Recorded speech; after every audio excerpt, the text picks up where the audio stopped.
people sing. Well, my mom is sitting over there, and I was sitting there and I said, it was 13 years ago. I was in Las Vegas performing. My mom came backstage. I was a very nice performer, beautiful show, but my mom came backstage and she said, I don't see you doing this anymore.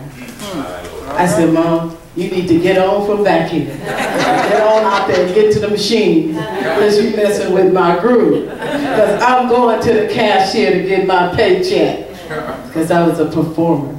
And I laughed at my mom. Don't tell me God don't anoint your mother. Don't tell me God don't anoint your mother. After that, I want to tell you, I could say it went downhill, but I guess it went uphill because of where I am now today. And God began to just move me and start moving my life into ministry.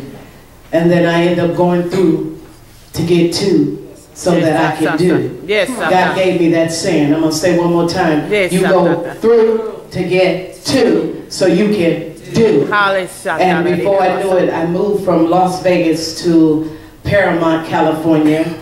I birthed a beautiful young girl at 41 years old when I birthed her. God told me on April the 24th at 4 o'clock in the morning to start a healing women ministry in my home.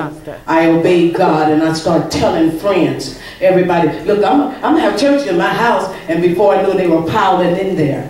Before I knew it, I moved from a healing women ministry to all children. For 6 years, just driving 1 hour to get to the children. When I moved up to Palmdale, I had children all in. I was going, taking guns, taking weed cards, and dealing with them and the parents in jail, and then not knowing what I was doing. Still forgot what my mother told me. My dad said, something's going on because I know CoCo. So God must really be in CoCo, because CoCo don't have a mind like that. The stuff I was saying, it was definitely God inside of me before I began to read the Bible. Somebody didn't hear me. Amen. Before I began to get the revelation, revelational knowledge of God, He was coming into me. It says in the Bible where He will enter into you. Men may not understand the Spirit of God in you. Before I knew it, I was in the building with all the children. Then they shifted me to another building right here where I was born and raised in Compton, California. Back to Compton. I said I would never go back to Compton, California once I can earn some money to get out. I'm not going back, but that's what I said. But God had another plan.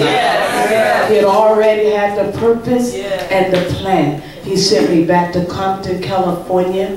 Before I knew it, I had women, men, and children. And it became a ministry. I was licensed and ordained as a minister. Before I knew it, they kept calling me pastor. I said, don't call me pastor. Don't say that. I said, excuse me. Hello. And I asked God. 14 days ago, I went on a fast. I said, God, I'm ready to give up. I don't understand. What's going on? Things, am I supposed to stay back here? What am I supposed to do, Lord? I went to the mountains. Prayer changes things, family. Prayer changes things. He's an on-time God.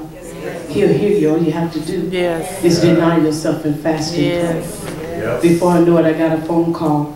Then Pastor CoCo said, yes, this lady heard your song, your album, A New Beginning. She loves it. She wants you to call her. I said, no, I'm not calling no more church people.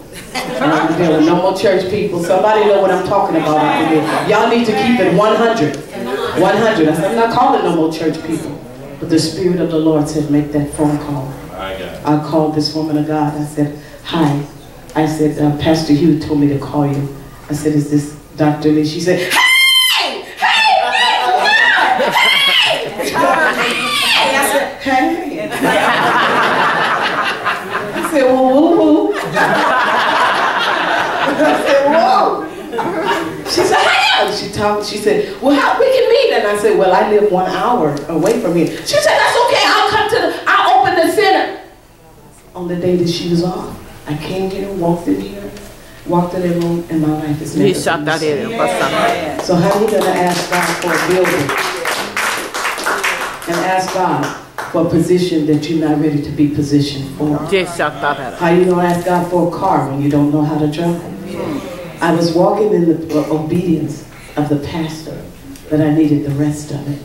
The order. The order. And God blessed me to go through this class and do everything she told me to. I obeyed her. Some things I didn't want to do, but you know, you have to do. But I'm glad that I did. And I'm here today. And I want to say that I love God.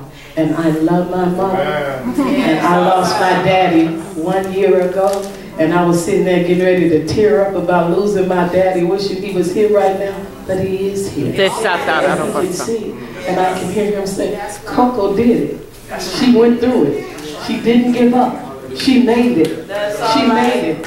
She didn't turn away. She made it. So I encourage you, don't give up. Amen. Hold on. Hallelujah. Because God is the one with the last say-so.